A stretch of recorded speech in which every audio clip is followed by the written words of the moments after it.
My name is Rustia Sofea. I'm binti Sharudin, and I will be your interviewer for today's sessions for conflict management interview. Joining us today, Muhammad Zafri Anaqi, the student representative for 2026-2027. Thank you for joining us today, Zach. The purpose of today's interview is to gain a better understanding of conflict management as part of interpersonal communications. Through these sessions, we hope to learn how conflict arise, the communication strategies used to resolve them, and the valuable lessons that can help future students handle similar situations more effectively. So let's begin our interview. To start off, conflict is often viewed as something negative. However, when we manage properly, it becomes an opportunity for learning, personal growth, and stronger teamwork. Within that mind, could you share a significant conflict you have experienced in your organizations and explain how you handle the situations? Thank you, Rustia, for the questions. During my involvement in MPP-YPM as the representative students, I experienced conflict while organizing student programs, which there was misunderstanding between two committees regarding task distribution and deadlines. Some members feel they were carrying more responsibility than others, which affected teamwork and motivations. And how I handle this to resolve the issue, I suggest having a discussion with everyone, could openly share their concerns. We review each community responsibility, redistributed for the workload fairly, and created a clear timeline for each task.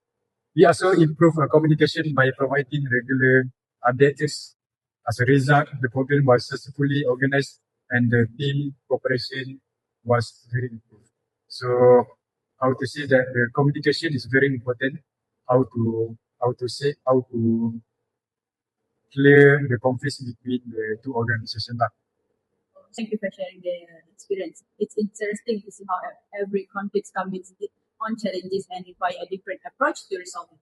Based on your experience, what would you say are the most cause of conflict among team members, and why do you think these issues occur so frequently? I believe the most common cause of conflict are pure communications, unclear roles and responsibility.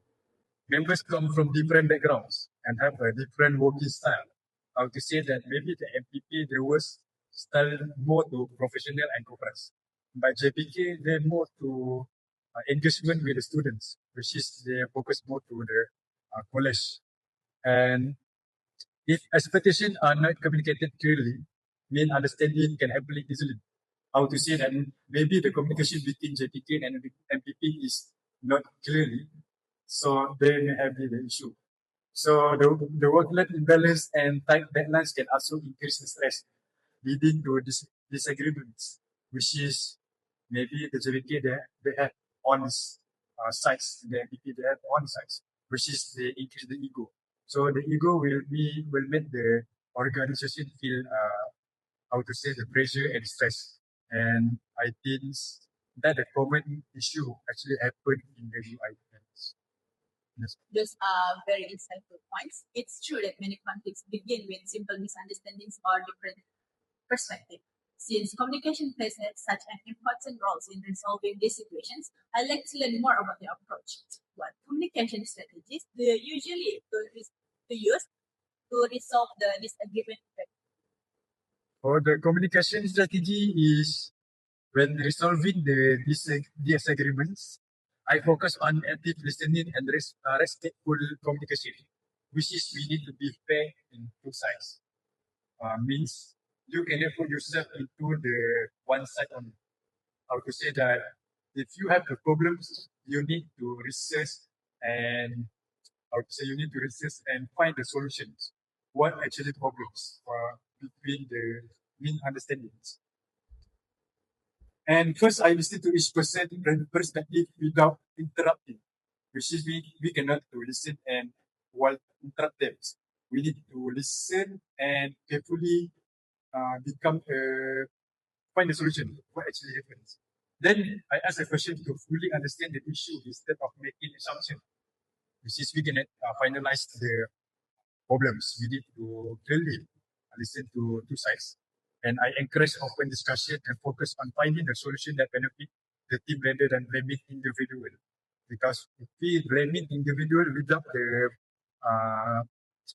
without the finding, not the finding, without the assumption, so maybe this can be more problems, or even though it can become the probabilities.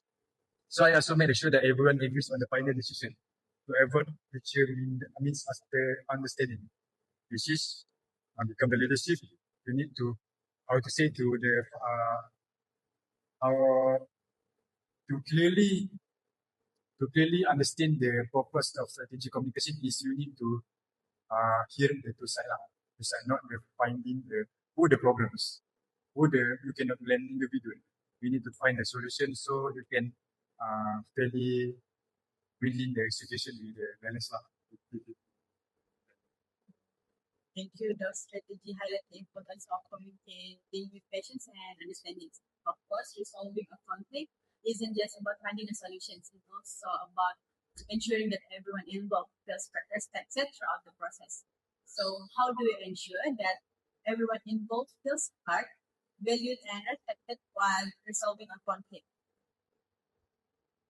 To answer this question is actually, I believe I answer that everyone has equal opportunity to express their opinions. I would say that every students, every leadership, they have their own opinions, and their agendas.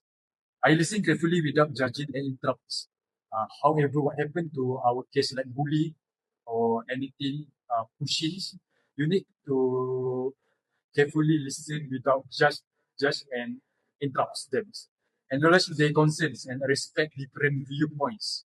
That you need to fill in the viewpoint of the chosen people. I also summarize what each person has shared to confirm and understand before discussing possible solution. Like I says, even though the individual may be not a problem, they have wrongs, things they do, but we need to carefully, how to say, like, take care of the hours without the interruptions. So this may help build trust and make everyone feel valued, even if the ideas are not actively chosen. Before we conclude, I'd like to ask one final question that encourage you to reflect on your experience. Looking back on the conflict you managed throughout the career, what is the most important lesson you have learned? And if a similar situation were to happen again, what action would you take? The most important lesson I have learned in that conflict should be addressed early before they become bigger problems. If a similar situation happen against, I will stay calm, listen to all parties involved, identify the problems and the roots of cause the conflicts, and encourage constructive discussion to find a solution. I also believe that maintaining a clear communication and regular follow-ups can help to prevent the same issue from the happening again. I believe in the university student level should think how to keep calm the situation, not make a more bigger problems.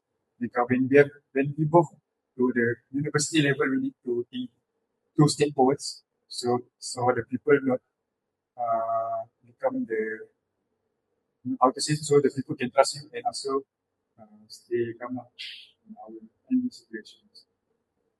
Thank you so much, Zach, for sharing your experience and valuable insight with us today. Your response have shown that effective conflict management is not only about solving problems, but also about building trust, encouraging open communication, and maintaining positive relationships within a team. That brings us to the end of today's interview sessions. On my behalf, thank you again for your time, your openness, and your valuable contributions. We truly appreciate your willingness to share your experience with us. Thank you and have a wonderful day. Thank you.